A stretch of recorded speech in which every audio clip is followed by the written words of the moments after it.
Hey everyone, welcome back. Today we're going to be taking a deep dive into something that's been generating a lot of buzz lately. The mysteries surrounding the Great Sphinx of Giza. Oh, yeah. So, everyone's heard the traditional explanation. Right. It's 4,500 years old, stands guard over the pyramids. Right. But we received this really interesting audio excerpt that throws that whole timeline right out the window. Yeah, some really compelling stuff in there. Really fascinating alternative theories Yeah, about its origins.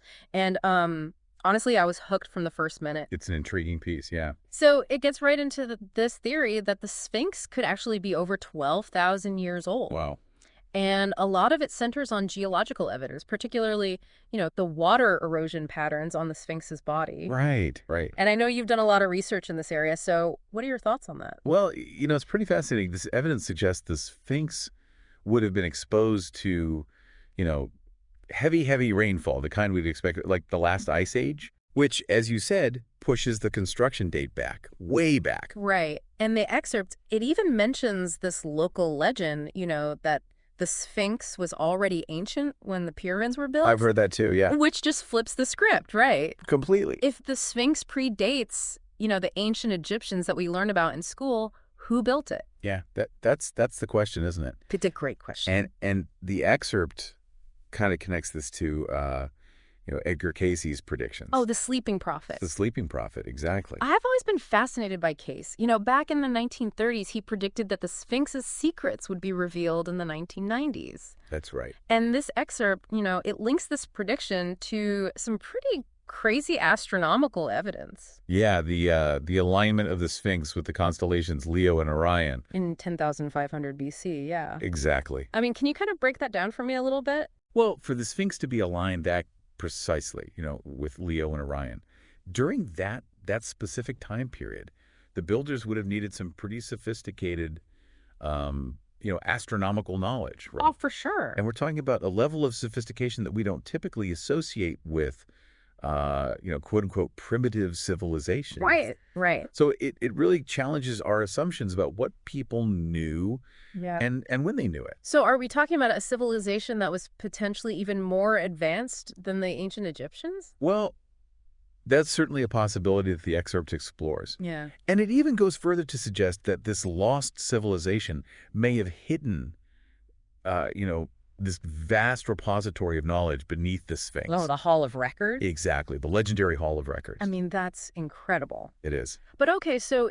if this knowledge was so important, why hide it in the first place? Yeah, and that's where the excerpt gets a little bit, a little bit vague. Oh. But it does mention, like papyrus scrolls, inscribed golden plates, like the ancient equivalent of hard drives. Wow. Potentially holding, advanced scientific knowledge, maybe even evidence of technology that we can't even fathom today. Yeah, that's a lot to process. It is. I mean, that sounds like something straight out of a movie, but this excerpt also delves into John Anthony West and his team's research. Right. I know they conducted a seismic survey around the Sphinx back in the early 1990s, right?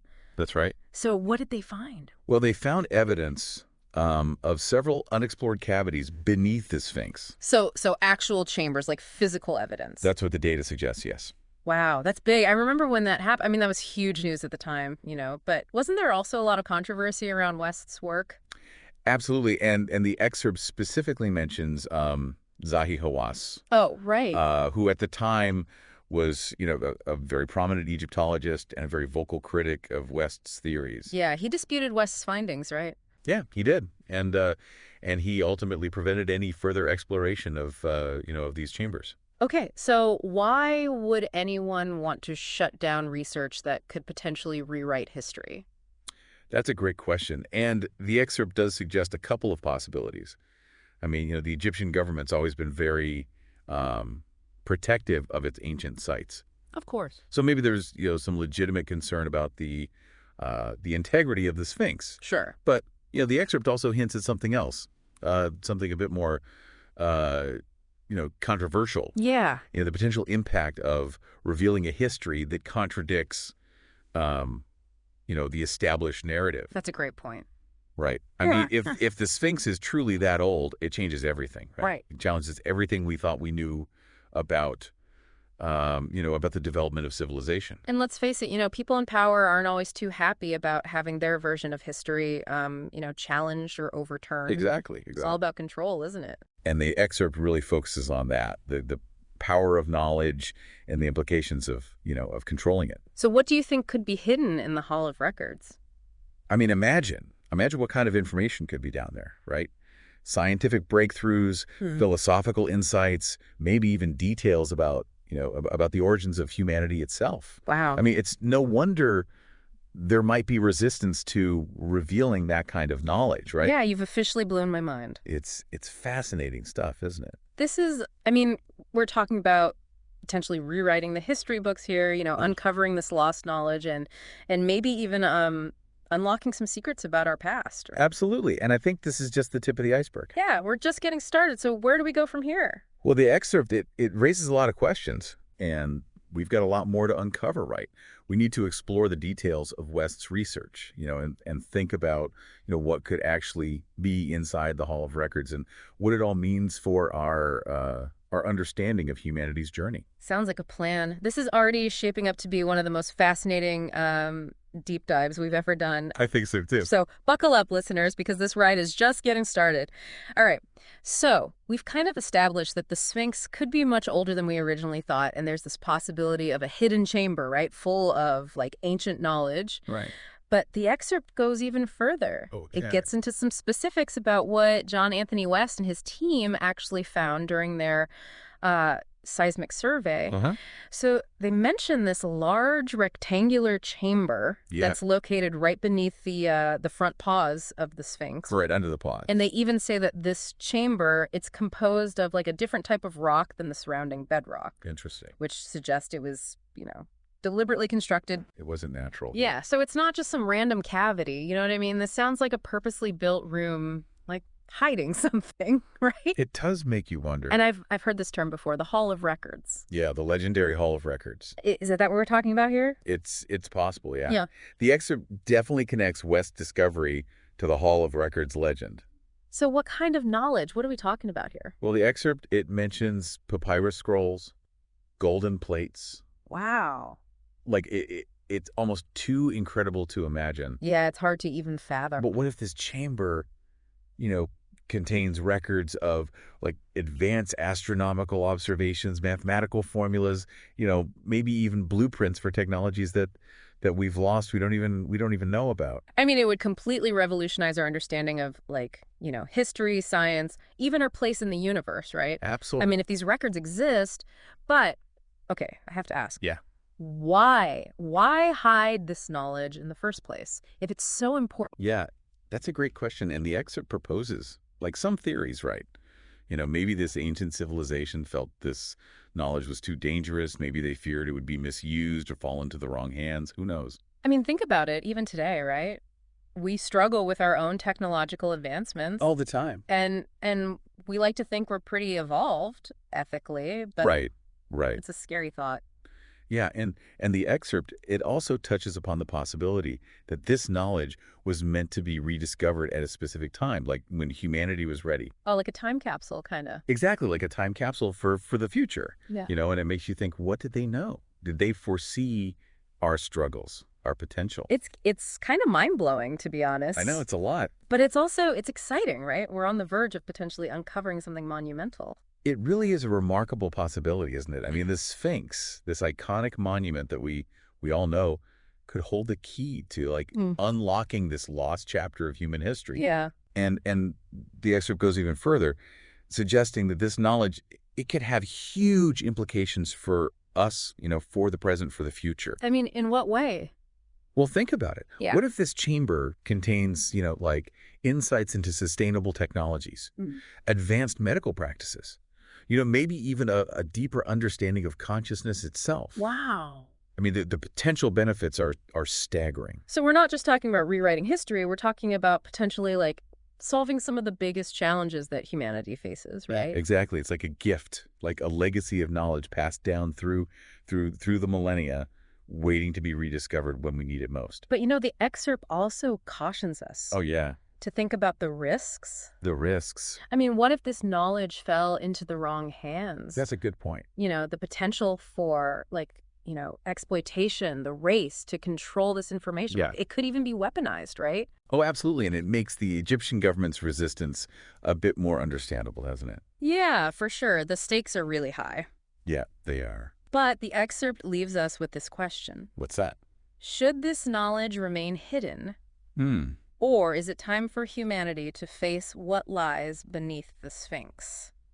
That's a tough question. It's a really tough question. It's a complex issue. There are no easy answers, but I think the excerpt, it encourages us to really grapple with these questions, Yeah. to think about the potential benefits and the risks and to engage in a thoughtful dialogue about all of this. You're absolutely right. I mean, we need to approach this responsibly. Absolutely, with respect for the past, Absolutely. but also recognizing, the potential impact this could have on our future. For sure.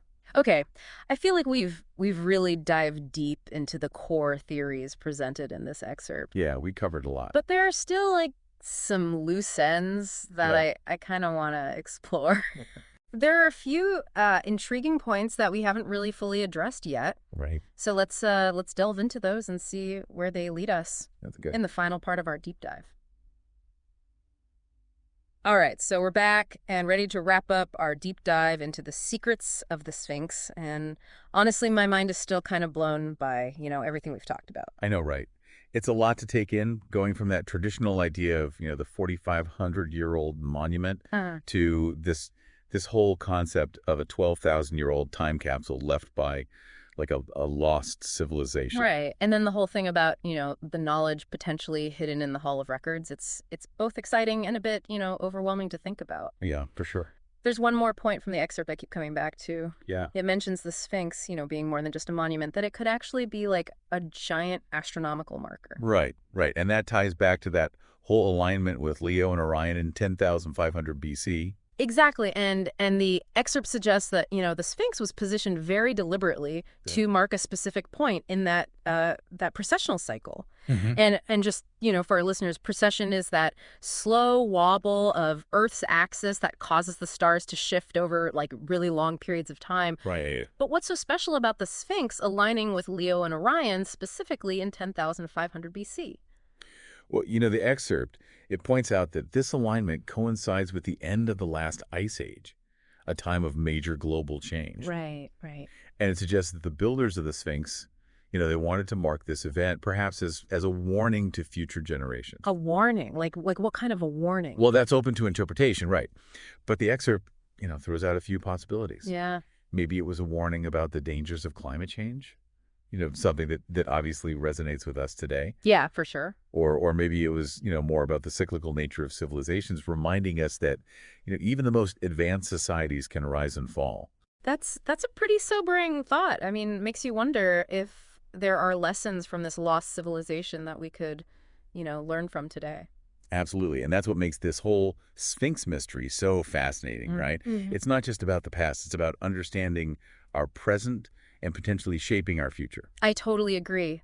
But if this knowledge is so important, why make it so hard to get to? Yeah. Why bury it under this massive monument? The excerpt, it addresses that too. It suggests that the builders of the Sphinx, they understood that knowledge is power and that power can be, misused. Right. So maybe they chose to hide this knowledge, not to keep it secret forever, but to protect it, Yeah.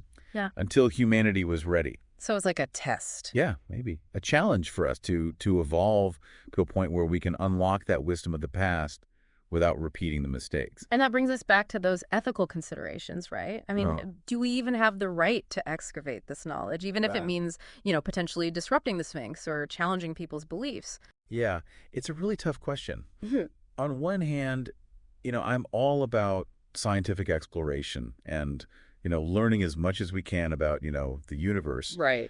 But I can also see the argument for, respecting the sanctity of these ancient sites and leaving the past undisturbed. Yeah, it's a tough one. It's a delicate balance, and ultimately it's a decision that needs to be made carefully. Absolutely. And with global collaboration. For sure. But, regardless of what happens with the Hall of Records, I mean, the Sphinx, it stands as the symbol of mystery, Absolutely. this testament to, the ingenuity of our ancestors. Yeah. And a reminder that, there's always more to learn, right? Always more to learn. About ourselves and the world. Couldn't have said it better myself. I think that's a perfect note to end on. We've covered so much in this deep dive. A lot of ground. And while we may not have all the answers, Right. I think we've certainly sparked some really interesting questions. Oh, absolutely. Hopefully it's inspired our listeners to, to keep exploring these mysteries, to do a little digging on their own. Absolutely. So until next time, keep diving deep, keep questioning, and, most importantly, keep that sense of wonder alive. Couldn't agree more. Thanks for joining us on this incredible journey.